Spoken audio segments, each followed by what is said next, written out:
guidebook for life, you have to kind of ignore some of the stuff that doesn't make sense. Now, this is crazy. Why was the Book of Enoch removed from the Bible? Just to give you context of what's taking place in each portal.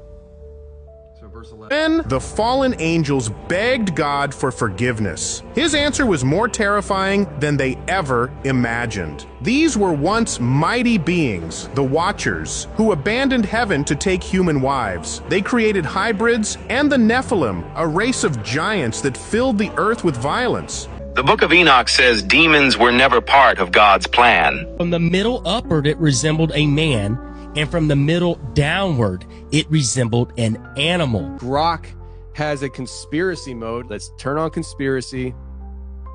And here we go. Do you know about Dogman? Oh, you mean Dogman?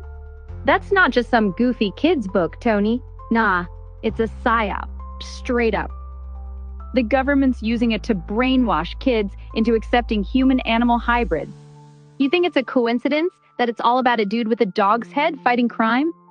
They're prepping us for when they roll out the real chimeras they've been cooking up in secret labs.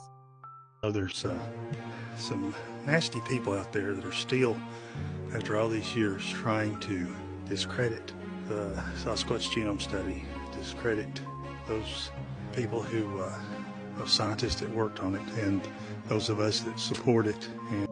But yeah, I would like to think that there's something divine or spiritual about Bigfoots. If I'm wrong and there's nothing, I'd rather take a chance. Yeah. I'd rather take a chance and have some sort of a relationship with a higher power, as opposed to being alone. The teacher is always silent when the student is taking a test. There are some things that you go through and you keep crying out to God, crying out to God. He's like, I'm not answering you because you are in a test and the answers are in the book that you won't read. Angels and devils. And that's like when you're hearing about like all those stories in the Bible about fallen angels and devils, like these people think that they were referring to aliens. They believe that all these stories are really referencing a spiritual force that's always here all the time.